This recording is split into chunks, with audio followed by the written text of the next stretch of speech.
अब हम लोग वास्तविक संख्या को आज शुरू करेंगे, वास्तविक संख्या का थ्योरी। ठीक है? ठीक है सर। वास्तविक संख्या, वास्तविक संख्याएं,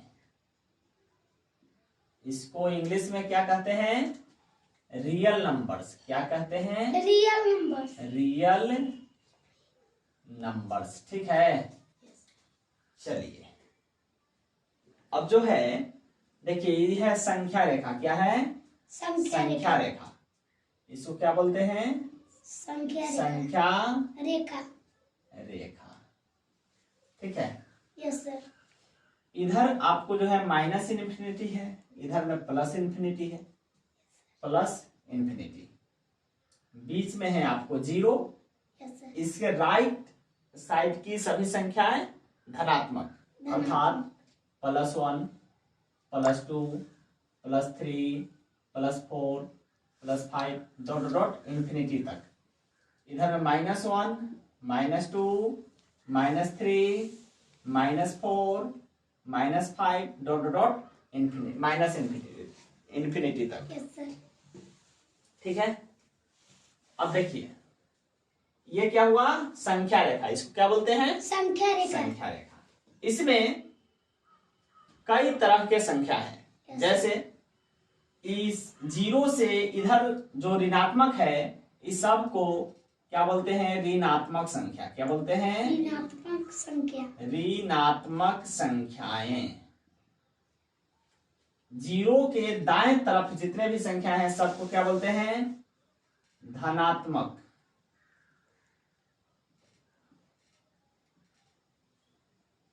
संख्याएं। ठीक है? Yes sir. अब चलो, अब इसमें नंबर 1 प्राकृत संख्या किसको कहते हैं? प्राकृतिक संख्याएं। इसको इंग्लिश में हम लोग कहते हैं नेचुरल नंबर्स। ठीक है? Yes sir. यह जो होता है जीरो को छोड़कर एक से हम लोग काउंटिंग करते हैं, 1 2 3 4 5 6 7 8 9 अनंत तक धनात्मक संख्या। यह सभी प्राकृतिक संख्या कहलाती है। अर्थात एक से लगातार गिनती की संख्या प्राकृत संख्या कहलाती है। जैसे आपको जो है 1 से ये शुरू होगा, 1 2 3 4 5 6 7, इस तरह से 8 9 10 चला जाएगा अनंत तक, डॉट डॉट डॉट। ठीक है? Yes sir. अब जो है दूसरा जो संख्या है वह कौन सी संख्या है? पूर्ण संख्या। पूर्ण संख्या। पूर्ण संख्या। संख्याएं। इसको इंग्लिश में कहते हैं होल नंबर। क्या कहते हैं? Whole number. Whole number. यह जो होता है सो जीरो से लगातार गिनती की संख्या, यह है पूर्ण संख्या, जिसको इंग्लिश में क्या कहते हैं? Whole number. तो जीरो से लगातार गिनती की संख्या क्या कहलाती है? संख्या पूर्ण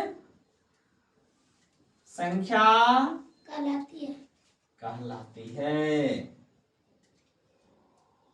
जैसे हो जाएगा, यह जीरो से शुरू होगा तो 0 1 2 3 4 5 डॉट डॉट चला जाएगा अनंत। अब देखिए प्राकृतिक संख्या और पूर्ण संख्या दोनों में अंतर क्या है? तो प्राकृत संख्या 1 से शुरू होता है, जबकि पूर्ण संख्या 0 से शुरू होता है। यस तो प्रत्येक जो है आपको पूर्ण संख्या प्राकृत होगा? नो सर नहीं, क्योंकि 0 जो है प्राकृत संख्या नहीं है लेकिन पूर्ण संख्या है। तो प्रत्येक जो है प्राकृत संख्या पूर्ण संख्या होती है, परंतु प्रत्येक पूर्ण संख्या प्राकृत संख्या नहीं होती है। यहां ये बात ध्यान देना है। अर्थात इसको हम लिख लेते हैं कि प्रत्येक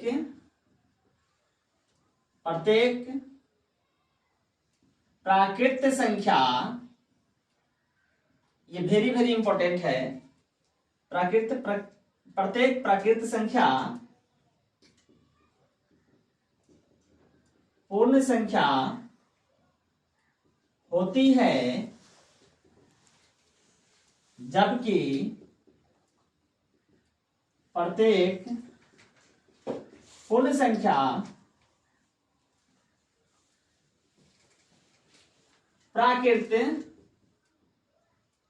नहीं हो सकती। ठीक है, अब इसके बाद जो है प्राकृतिक संख्या और पूर्ण संख्या में कोई दिक्कत नहीं। नो सर अब जो है सम संख्या है। कौन सी संख्या है? सम संख्या। कौन सी संख्या? सम संख्या सम संख्या। सम संख्या किसको कहते हैं? इसको इंग्लिश में बोलते हैं इवन नंबर। कौन सा number? Even number even number. ठीक है, इसको किसे कहते हैं सम संख्या?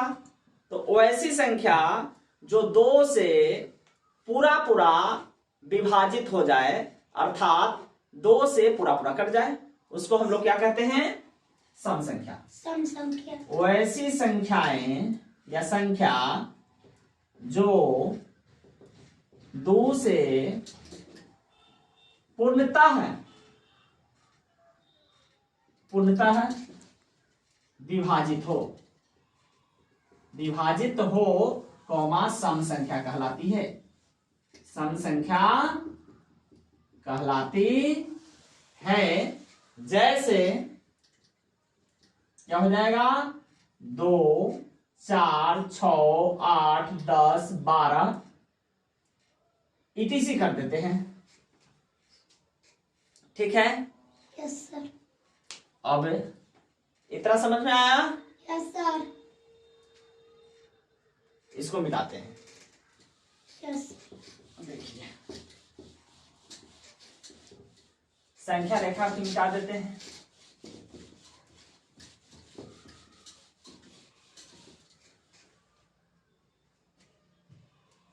अब जो है चौथा जो पॉइंट है वह क्या है? सम संख्या के बाद विषम संख्या का। यस सर कौन सी संख्या? विषम विषम संख्या संख्या। इसको इंग्लिश में क्या कहते हैं? Odd number. क्या कहते हैं? और नंबर ऑड नंबर।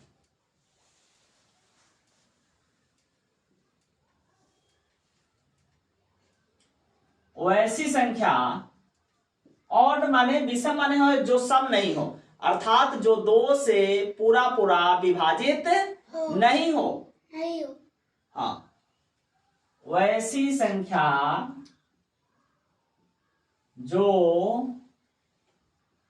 2 से पूर्णता है विभाजित हो नहीं हो, नहीं हो कौमा विषम संख्या कहलाता है। जैसे 2 नहीं होगा, क्या होगा? 3। 3 के बाद 4 नहीं होगा क्योंकि 4 सम संख्या होगा। 5। 3 के बाद 5 के बाद 7 होगा, 9 होगा, 11 होगा, 13 होगा, 15 होगा, 17 होगा, 19 होगा, ETC कर देते हैं। ठीक है, यस अब जो है इसके बाद में जो है अब जो है अभाज्य संख्या का बारी है। कौन सी संख्या? आवाज संख्या। अभाज्य संख्या। अभाज्य संख्या, ठीक है। अभाज्य संख्या को इंग्लिश में क्या कहते हैं? Prime number. प्राइम नंबर यह किसको कहते हैं? वैसी संख्याएं, वैसी संख्याएं, इसको अगर सीधा कहें तो जो किसी से नहीं कटे, अर्थात वैसी संख्याएं जिसका स्वयं के अतिरिक्त कोई गुणनखंड नहीं हो। मानो एक और स्वयं के अतिरिक्त कह सकते हैं, एक से भी तो सब संख्या करता है और स्वयं से, मानो एक और स्वयं के अतिरिक्त कोई गुणनखंड नहीं हो, अर्थात वैसी संख्याएं जिसका एक अथवा स्वयं के अतिरिक्त कोई गुणनखंड न हो, क्या कहलाती है? अभाज्य संख्या। अभाज्य संख्या कहलाती है। देखिए अब इसमें जैसे में क्या हो जाएगा, अब बताइए क्या 2 अभाज्य संख्या होगा? होगा। क्यों? क्योंकि 2 एक ऐसा संख्या है जो 1 से भी कटेगा और 2 से कटेगा, यानी 2 तो स्वयं है, तो इसलिए 2 जो है सम संख्या होते हुए भी एक अभाज्य संख्या है, ठीक है। 2 के बाद 3 भी होगा, क्योंकि 2 के बाद 3 भी, 3 का गुणनखंड क्या है? 1 है। 2 का गुणनखंड 1 है और नहीं तो 2 है। 3 का भी गुणनखंड 1 है और नहीं तो 3 है ना। इसका गुणनखंड जो है 2 ही है। अब देखिए इसके बाद 5 भी होगा, क्योंकि 5 का भी गुणनखंड 1 है नहीं तो 5 है।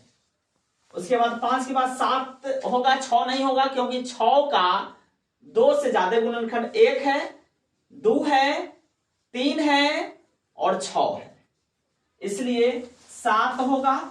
9 होगा, क्योंकि नहीं 9 नहीं होगा, क्योंकि 9 जो है 3 के भी पहरा में है और 1 के का तो होबे करेगा और 9 भी होगा, इसलिए 9 नहीं होके 11 होगा, 13 होगा, 17 होगा, 19 होगा, 21 नहीं होगा, 23 होगा, ETC अब आ गया होगा समझ में, ठीक है। ये हुआ अभाज्य संख्या। इसके बाद जो नेक्स्ट नंबर है 6 नंबर, वह है, एक होता है संयुक्त संख्या। संयुक्त संख्या इसको इंग्लिश में कहते हैं कंपोजिट नंबर। कौन सा नंबर? Composite number. देखिए वैसी संख्या जिसका एक तरह से कह सकते हैं कि अभाज्य का उल्टा होता है। अभाज्य किसी से नहीं करता है और ये जनरली जो है 2 से अधिक गुणनखंड होता है इसमें। वैसी संख्या जिसका 2 से अधिक क्या हो? गुणनखंड हो। क्या हो? गुणनखंड हो, कौमा क्या कहलाता है? संयुक्त संख्या। क्या कहलाता है? संयुक्त संख्या। संयुक्त संख्या कहलाता है। जैसे क्या होगा? अब यहां 2 नहीं होगा, 3 भी नहीं होगा, 4 होगा। क्या होगा? 4। सबसे छोटी संयुक्त संख्या 4, सबसे छोटी संयुक्त संख्या 4 होगा। 5 नहीं होगा, 6 होगा, 7 भी नहीं होगा, 8 होगा, 9 भी होगा, क्योंकि इसका गुणनखंड देखिए 3 होगा। 1 है, 2 के पहरा में है, 4 के पहरा में। 6 का देखिए 1 के पहरा में है, 1 के बाद 2 के पहरा में है, 3 के पहरा में है और एगो 6 के भी पहरा में है। तो इसका 1 2 3 को गुणनखंड हो गया, इसका 1 2 3 4 को गुणनखंड हो गया। और कह रहा है वैसी संख्या जिसका 2 से अधिक गुणनखंड हो संयुक्त संख्या कहलाता है। आया समझ में? इत्यादि कर दीजिए, ETC कर दीजिए, ठीक है। संयुक्त संख्या आ गया समझ में। अब जो है हम लोग पढ़ेंगे वास्तविक संख्या में परिमेय संख्या और अपरिमेय संख्या। ठीक है, मिटा दे।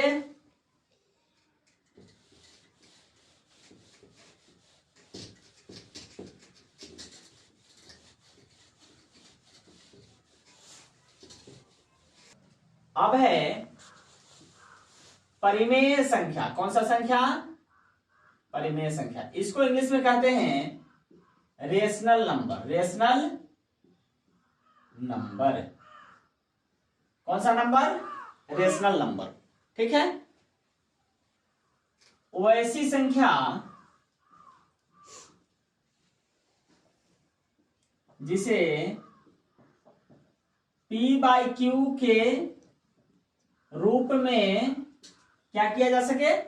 व्यक्त किया जा सके। क्या किया जा सके? व्यक्त किया जा सके, उसको हम क्या कहते हैं? परिमेय संख्या कहते हैं। लिख सकते हैं जैसे परिमेय, वैसी संख्या जिसे P/Q के रूप में व्यक्त किया जा सके परिमेय संख्या कहलाता है। परिमेय संख्या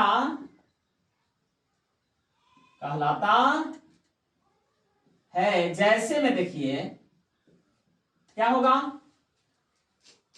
अब बताइए, 0 परिमेय संख्या है। एक इसमें शर्त क्या है? P/Q के रूप में व्यक्त किया जा सके, और जहां ये जो Q है ना, Q ये डज नॉट इक्वल 0, अर्थात Q जो है 0 के बराबर नहीं होना चाहिए। यानी बट्टा में जो है, जैसे 0 को हम 0/1 लिख सकते हैं, ये बराबर 0 ना होता है। तो इसका मतलब हुआ, यहां पे देखिए कि 0 है P और Q कितना है? 1। तो Q जो है 1 आया। यहां पे Q बराबर कितना आया? Q बराबर आया आपको 1 आया। तो Q तो 0 नहीं ना है, तो इसका मतलब हुआ कि 0 क्या है? परिमेय संख्या है। 0 क्या है? परिमेय संख्या है। 0 के बाद में आपको जो है परिमेय संख्या का उदाहरण जो है, परिमेय संख्या का उदाहरण देखिए। और 0 हो गया, यहां पे 1 हो सकता है, क्योंकि 1 को 1/1 लिखा जा सकता है। 1/2 भी हो सकता है, 1/3 भी हो सकता है। कोई भी भिन्न जो है, भिन्न में जो संख्या होगा 1/3, 1/2, 1/4, 1/5, 3/2, 4/6, मतलब कुछ भी जो भिन्न में होगा वो परिमेय संख्या होगा। अर्थात 1/5 भी होगा, 3/2 भी होगा, 2 भी होगा, 2/5 भी होगा, 3/4 भी होगा। ये सभी ETC कर देते हैं। ठीक है, और याद रहे, दो परिमेय संख्याओं के बीच में अनगिनत परिमेय संख्या होती है। क्योंकि देखिए संख्या रेखा है, इस संख्या रेखा पे यहां पे देखिए, यहां पे 1 स्थित है, यहां पे 2 स्थित है ना। तो इस बीच में जो है दशमलव संख्या 10 होते हैं। 1 2 3 4 5 6 7 8 9 10 हो गए। तो यहां पे 1.1 हो गया, 1.2 1.3 1.4, इस तरह से जो है अनगिनत। और ये 10 ही नहीं होते, इसके अंदर भी अनेक संख्याएं होते हैं, इसके अंदर भी अनेक संख्या होते हैं। मतलब दो परिमेय संख्याओं के बीच में अनगिनत जो है परिमेय संख्या होती है। यहां लिख देते हैं, दो परिमेय संख्याओं के बीच अनंत परिमेय संख्याएं होती है। अब देखिए, जो परिमेय संख्या है उसका दशमलव प्रसार ज्ञात करने पर कुछ परिमेय संख्याओं का दशमलव प्रसार शांत होता है, कुछ का अशांत होता है। माने इसको हम लोग शांत दशमलव किसका होता है?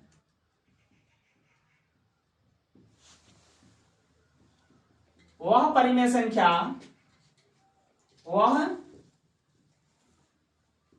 संख्या जिसे P/Q के रूप में व्यक्त किया जाए जहां शर्त है, जहां ये देखिए, जहां ये जो Q है ना, Q बटा में Q बराबर रहना चाहिए 2 के पावर m गुना 5 के पावर n के रूप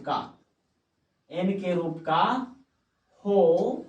ठीक है, शांत दशमलव कौन होगा? शांत दशमलव वह परिमेय संख्या जिसे p बाई क्यू के रूप में व्यक्त किया जाए, वह परिमेय संख्या जिसे p बाई क्यू के रूप में व्यक्त किया जाए जहां q जो होना चाहिए 2 के पावर m गुना 5 के पावर n के रूप का हो। अब यहां mn क्या है? mn जो है,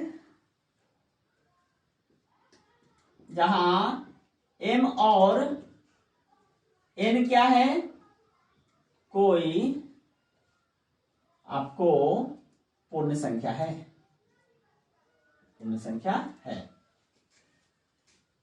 ठीक है, अब देखिए, और अशांत दशमलव कहां होगा? किस परिमेय संख्या का अशांत दशमलव होगा? अशांत दशमलव होगा तो वह परिमेय संख्या जिसे p बाई क्यू के रूप में बदलने पर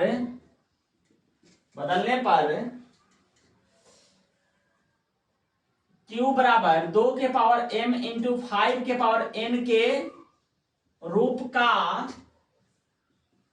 न हो। ठीक है, ऐसा समझ में? चलिए मिटा दे। Yes sir. अगर मान लेते हैं 3/20 है, ठीक है, तो ये शांत होगा कि अशांत है?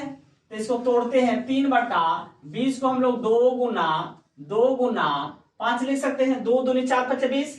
तो इसका मतलब हुआ 3/2 के पावर 2 आ गया गुना 5 की पावर 1 आ गया। तो यहाँ पे ये हो गया आपको P, ये हो गया Q, जहां Q क्या हो गया? Q देखिए, Q बराबर 2 के पावर m इंटू 5 के पावर n आ गया, 2 के पावर m इंटू 5 के पावर n के रूप का आ गया। तो अतः क्या होगा? ये शांत दशमलव होगा, शांत दशमलव होगा। आया समझ में? चलिए, एक और बच गया, अपरिमेय संख्या। अपरिमेय संख्या तो इसको इंग्लिश में कहते हैं इरेशनल नंबर। क्या कहते हैं? Irrational number. जैसे वैसी संख्या, इसका डेफिनेशन होगा वैसी संख्या जिसे p बाई क्यू के रूप में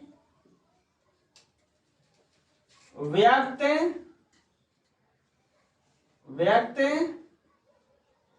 नहीं किया जा सके। जैसे √2, √3, √5, √7 इत्यादि। जनरली ये संख्या जो होता है सो रूट के अंदर होता है। ठीक है, आज के लिए इतना ही। अब जो है इससे रिलेटेड जो एग्जाम्पल है वो कल बताएंगे। ठीक है।